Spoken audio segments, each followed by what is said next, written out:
Hey everyone, it is Melissa from Mel's Hobby Corner, and I am recording this video on Sunday, September 22nd, which is the Autumnal Equinox for 2024. And so I thought it seemed fitting to start my Mabon canvas today from Diamond Art Club. Here is a picture of the artwork. It's got that kind of rainbow thing happening, but yeah, that's what she looks like. This art is by Anne Julie Aubrey, who is the Nebulous Kingdom on Instagram. She is a phenomenal artist, and as soon as I saw this beautiful diamond painting released, I picked it up, knowing full well I was going to save it for today for a new start. Because for those who don't know, sorry, I was looking away from the camera if you couldn't hear me. For those who don't know, the Autumnal Equinox is also known as Mabon, I guess, or Mabon is the goddess of the Autumnal Equinox, something along those lines. But anyway, I just thought she was beautiful, very fall. So I didn't want to do this for my grand prize entry for Drills and Chills because she's very large. She's 22 inches by 31 inches, which is, let's see, it tells me somewhere here on the box, I think what that equates to. Oh yeah, here we go. That is 55.6 by 78.7 centimeters, which I thought might be a little bit too large for me to try and get done during the Drills and Chills event. So I picked out a smaller canvas that I did. That was the sunflowers. It's called We Are Sun by Diamond Art Club. And so I started that one on September 1st for the start of Drills and Chills. Finished it already, so now I know I've got my grand prize entry. So now I'm going to start this one. So I think this is my first canvas I've got from Diamond Art Club that has the perforated plastic. I'm generally not a fan of the plastic. I don't like the crinkle noise it makes, but I thought I would give this a try before I just rip it all off and go with my standard release paper. But so let's see. Okay, we've got a really small section here to begin with. How far up does that go? Oh, there it is. Okay. Let's see, because I can't really tell where that is. That's going to be the downside for me, is not being able to really see where that is. Okay, and you can't really see it, but I rolled up my canvas because this is so large and I have a fairly small, I'm just working on a regular size desk in my craft room. So I have that rolled up. So I am going to have to go by the symbols here on my Elizabeth Ward storage for knowing what color to use because I don't have the ability to see the full legend to go. Oh, I just pushed my plastic back down. I don't have the ability to see the full legend because it's rolled up. So, but that's okay. So we've got this small dot down here, and I can see that is 310. And I will say some of these kind of medium to large size containers, that's not the full amount of these beads, but in order to have all 63, oh wait, I have one out of order. In order to have all 66 colors, 4 out of order. In order to have all 66 colors fit in here, I couldn't use any of the big containers. So I have the extras just in another Elizabeth Ward storage set. I can show you that real quick. So these are the extras of some of the colors. So I just hand wrote what the color number is, and then what kit it goes to. And this is just kind of a spare set that I have that I do this. I don't often have more than one WIP going at a time, especially not big ones, but I like having a container that I can just keep these extras in. I have, I think, 6 or 7 of these full-size containers, and then I have one kind of half-size one that I got on AliExpress. This is one I finished up this past week, and I haven't kitted down yet, so. Okay, so now that we've got that all out of the way, we're going to start with color 310. These are my absolute favorite drill trays, by the way. I get these on Etsy. I leave the sticker on the bottom. Ooh, it's got some schmutz on it. I leave the sticker on the bottom that came with the order, so I remember where I got it. So these come from the JH Envision Lab on Etsy. They're located in Arizona. And in fact, I just ordered a new one that is longer, so I'll be excited to get that. It would probably be good on this canvas since it's a large canvas, just so I can hold some more drills. It's the same width, but it's just a couple of inches longer. This one is a 3x5, and I believe the longer one is 3x7. But I find these to be very reasonably priced. They're $9.99, and the larger one I believe is $14.99. So, yep. But I like the height of the grid inside. I find it helps sort my drills really nicely. Okay, so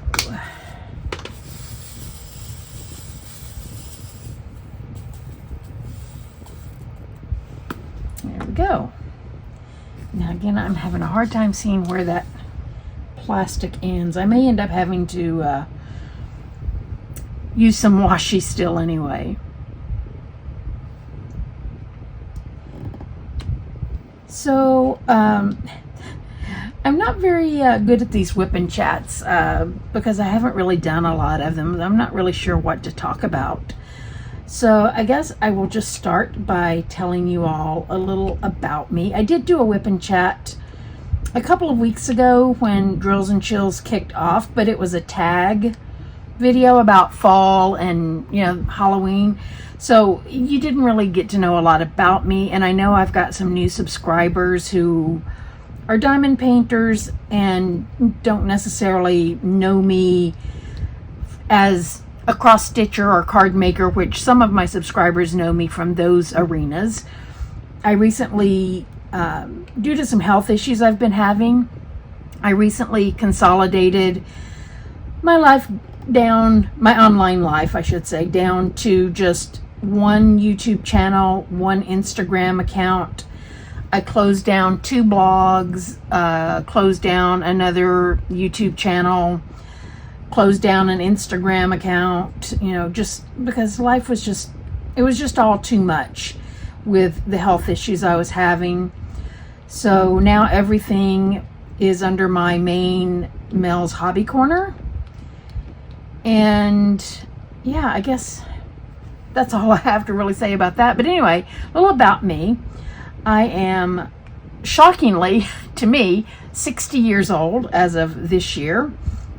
I am originally from Tennessee, as my bio on this channel states. I was born and raised in Middle Tennessee in a very tiny little town. I think there are more, and I should say before I go to that next thought, I now live in Southern California. I've been here for almost 28 years. And I believe there are more people in my apartment complex than were in the hometown where I grew up. So that's a little bit crazy. Let's see. By day, I work in the aerospace industry. I do system administration and software development. So yes, I am an IT geek. I'm hoping to be able to retire in the next few years, since I am 60. And when I retire, or maybe even before I retire, I am hoping to relocate to Washington State.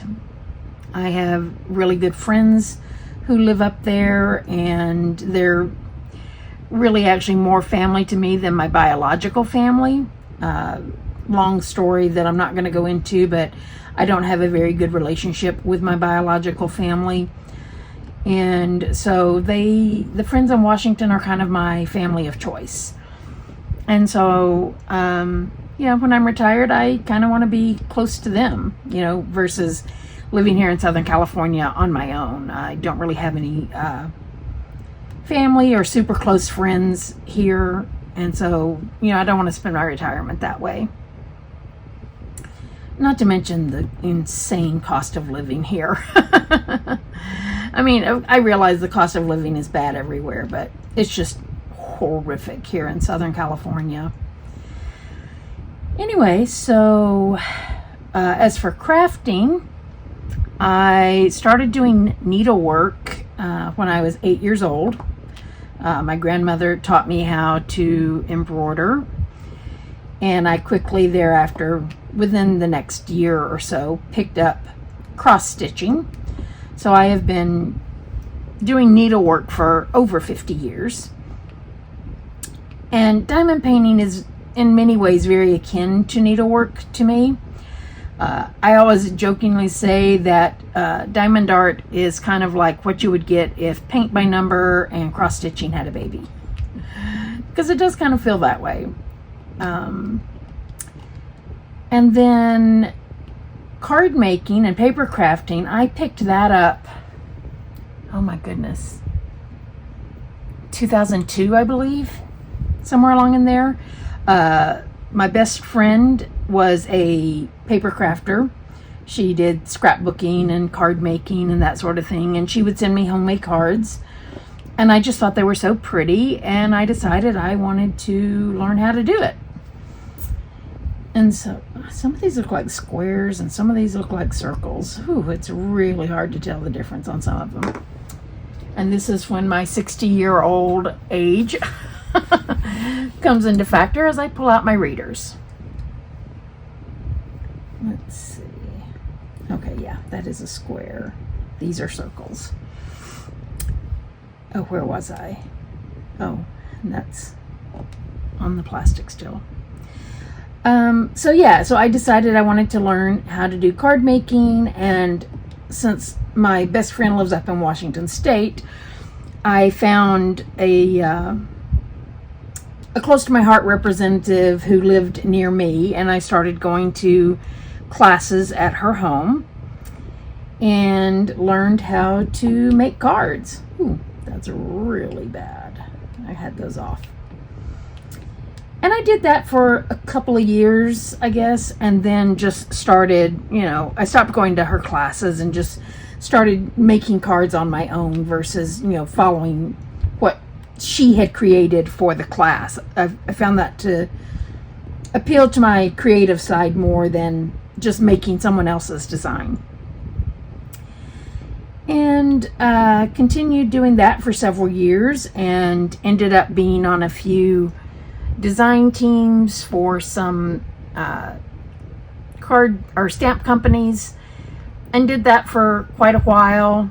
And then in oh my gosh, I can't remember, it was 2018 or 2019, one of those years, 2018 I believe, I discovered diamond painting, and so I started doing those and just fell in love with it, because like I say, it's very similar in my mind to cross-stitching, and I love cross-stitching. So, but it's nice, you get definitely much more instant gratification with diamond painting. I mean, a large one like this is going to take a while, but small diamond paintings you can do in a week or so. And I know some people who do really big ones like this in a week or so, which just blows my mind, but yeah, that's not going to happen for me. And, but yeah, like a cross-stitch piece this size would take forever. And so I do find it appealing that, I get that pleasure of like following a chart like I would with cross-stitching, but it just goes much faster. And so I did a few canvases that first year or so when I first started. And then I kind of took a break during the pandemic and was really focusing on my card making and cross stitching. Oh, those are really crooked. Ooh.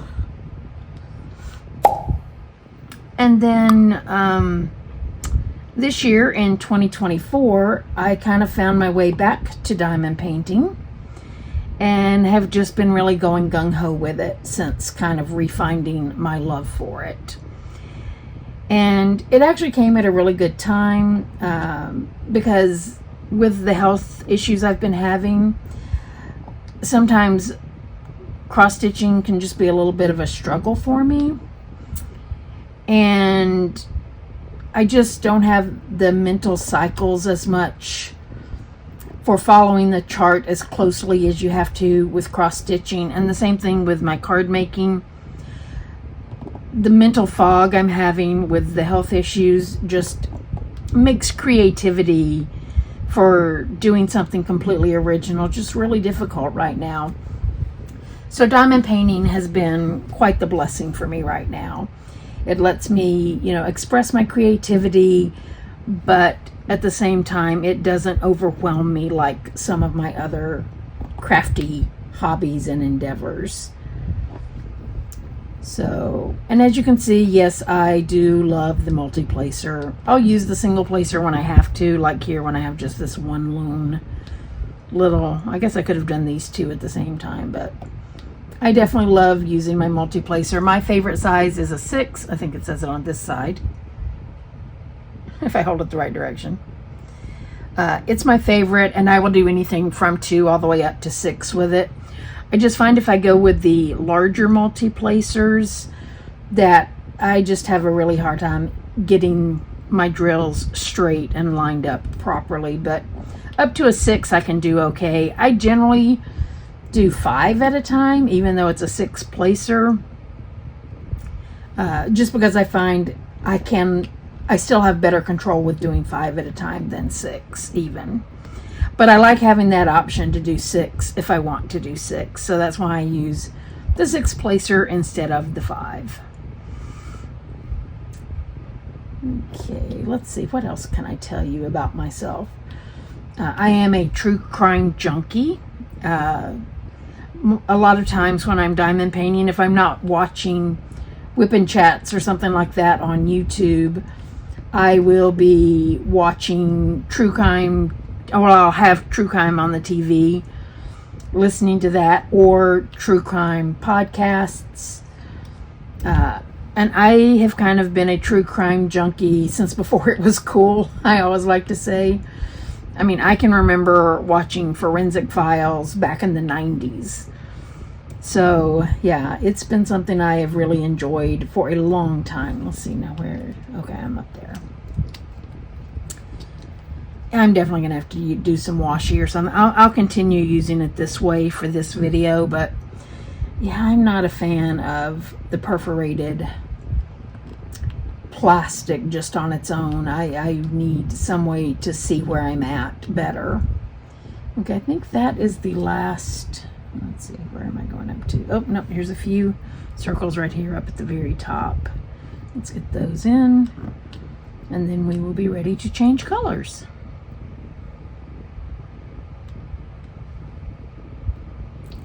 Oops, dropped my drill. Oh, and there are more than a few up here. Let's see, here's just 3 more. Gosh, yeah, I don't really know what to talk about. I haven't done these enough to really know what to say, but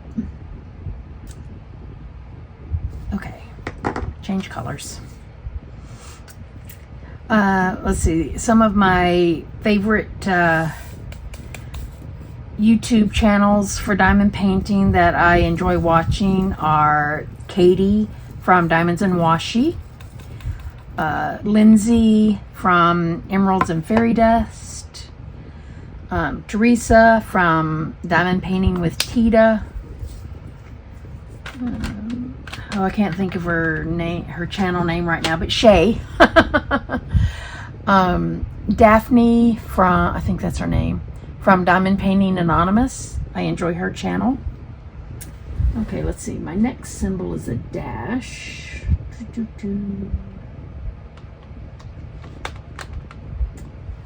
I hope this is it. Let's see. No, I don't think that's it. That's like a thicker little rectangle.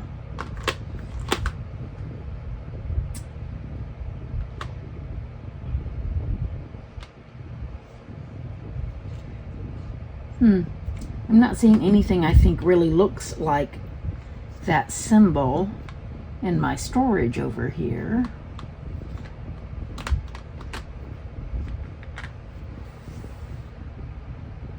Oh, I see what it is. It's this one. It's 3371. It's not just a little rectangle. It's a little box. It's just hard to see. Oops. And you can't see it either. So yeah, it's this symbol, 3371, which makes sense since I'm working on a darker area here, because 3371 is a dark brown. And I have to say, as someone who has been a cross stitcher for so many years, I love that most of the diamond painting companies use DMC color codes for the drills, because I speak DMC. I mean, like, I know a lot of the colors by number, sight unseen. You can say, oh, that looks like, you know, X whatever number. And I'll be like, oh, in my mind, I know exactly what color they're talking about. So I really enjoy that with the diamond painting, because it makes sense to me as a cross stitcher what these numbers are. I've got a little bit of excess wax on here. Let's clean that up. Okay.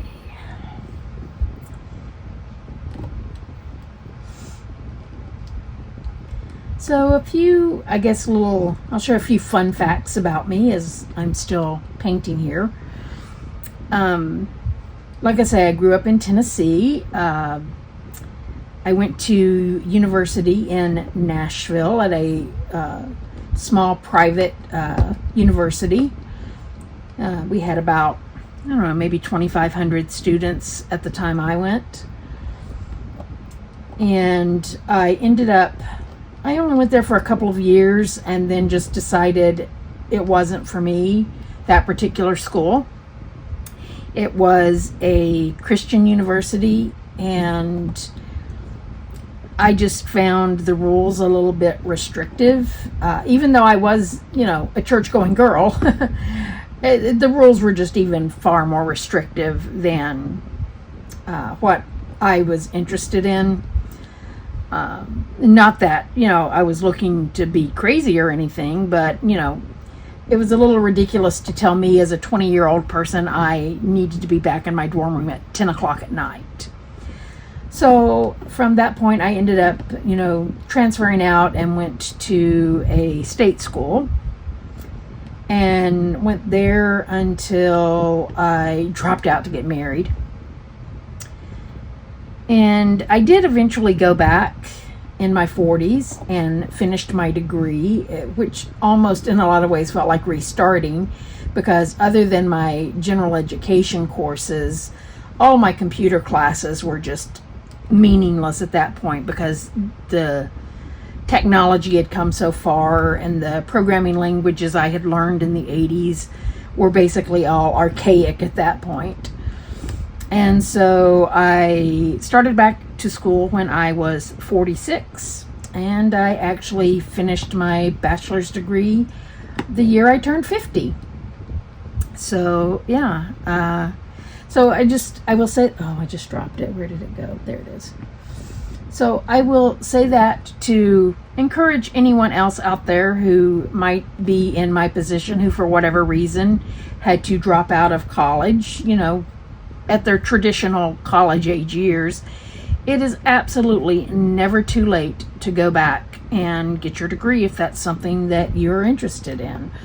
I will say that dropping out of school, my thought was when I dropped out to get married was that I would take one semester off, and then I would go back to school and I would get my, you know, finish up my degree. I was in my senior year, basically. I mean, I didn't have that much left to go. And after I got married, I quickly came to realize that my then husband did not value continuing education. And so he would never prioritize us spending the money for me to go back to school. And so I never did. And then after we split up, like I say, in my 40s, we split up while I was still in my, I was in my early 30s when he and I split up. We were married for almost 10 years. But it took me a while to get into a financial position where I could afford to go back to school. And so in my 40s, I finally did it. And thankfully, at that point, the employer I was working for offered tuition reimbursement. And I was able to find an accredited university online where I could take my coursework all online and get full reimbursement. So, other than like the initial outlay of, I don't know, $5,000 or $6,000 out of pocket for my first semester, as long as I earned a B or higher, my employer would reimburse me up to the IRS maximum, which I believe was like $5,260 a year or something like that. But so I didn't get like 100% back that I was putting in, but it ended up working out that I was able to at least go back to school, get my degree, and not have to take out any loans or go into any debt to finish my education, which I was very thankful for. So, let's see what else. While I was still living in Nashville, I actually worked in the music industry for a number of years, 8-9 years, something like that. That was a really fun job. Even though I was working in the music industry, it was in an IT role. I was a network administrator for a talent agency, and that was a whole lot of fun.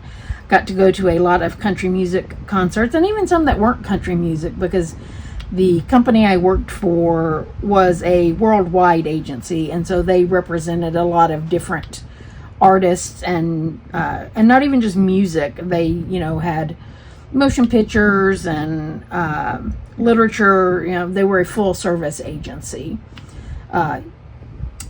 They've subsequently been bought out, and I'm not sure what the name is now. When I worked there, it was the William Morris Agency. But they ended up being bought out, I believe, by Endeavor along the way, long after I was gone. But yeah, it was still William Morris when I worked there.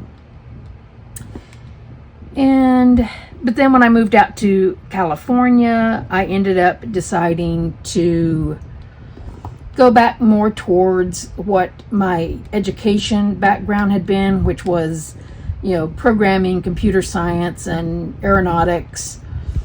And so I ended up, when I moved out here, since there was a thriving aerospace industry, I opted to go that route instead of continuing to work in the entertainment industry, because I can tell you, the entertainment industry, unless you are an agent or a higher up executive type position, it just does not pay well. I can remember at one point having an HR manager come down from our New York office to the Nashville office because there were some morale issues and things like that going on. And I can remember her sitting in the meeting with all the support staff and saying, look, there's the door. Don't let it hit you on the way out, because if you don't like your job, I've got 50 people plus on the other side of that door who will do your job for less money. And the sad reality was she was right.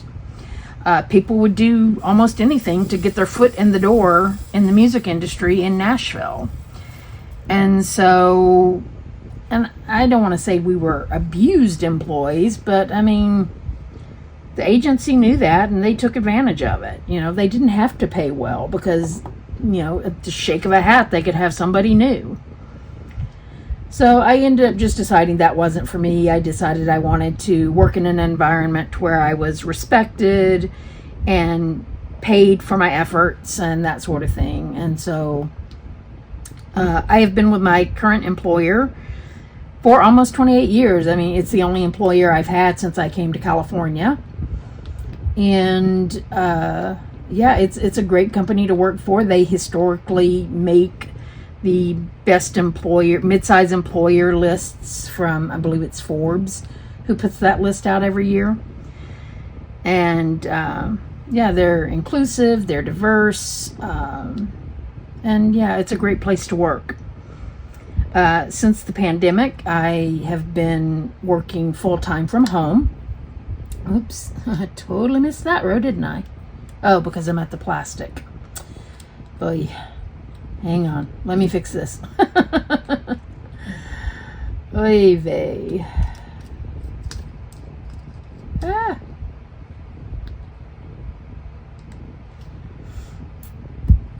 There we go.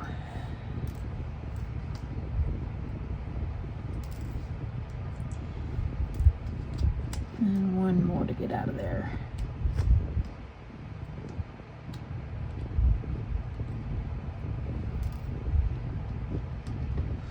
Okay, so that is the edge of my plastic. Right there, that row. Okay, I totally lost my train of thought of what I was talking about now. I know I was talking about work, but anyway, yeah, they're a great employer to work for. Very happy there, and, you know, like I say, hopefully plan to retire from there in the next, you know, maybe 4 or 5 years. We'll see. Okay, now I need a less than sign. You know what? I'm at 31 minutes, so even though I haven't quite finished this little section, I'm going to call that good and let you guys go. I don't know what else I would talk about. Hopefully, as I do more of these whip and chats, I'll get better at it, but I just wanted you all to be able to join me as I start this beautiful piece of artwork. And I hope you have all had a wonderful day. If you're going out and doing autumnal things like visiting pumpkin patches or going apple picking, I hope you have a great time with your family doing those things. And of course, it's, you know, pumpkin spice everything season, so enjoy those pumpkin spice lattes. I know I will be enjoying mine. And if you've enjoyed this video, please leave me a comment below and let me know that you watched and what your thoughts are on this artwork. And if you kind of enjoy these whip and chats, I mean, if you guys don't necessarily enjoy watching these, I don't know if I will continue making them. I mean, they seem to be fairly popular in the diamond painting community, so if you do enjoy them, definitely let me know. Maybe it's something I might think about doing live at some point, just because then I could interact with you guys and it would be easier. Like, if you wanted to ask questions and things like that, it could be more of a dialogue versus me trying to figure out what to talk about for a half hour or so. But anyway, yeah. So please give me a like, leave comments, all the YouTubey things, as Teresa says, which will help grow my channel and help more people find me. I am not exclusively a diamond painting channel. It is primarily diamond painting right now, but I didn't want to niche myself too much, so it's just my hobbies. And so, yeah, I guess that's it. I'll wrap up for now, and just wish you all a very happy upcoming week, and I hope everything goes well for you. Talk to you later. Bye-bye.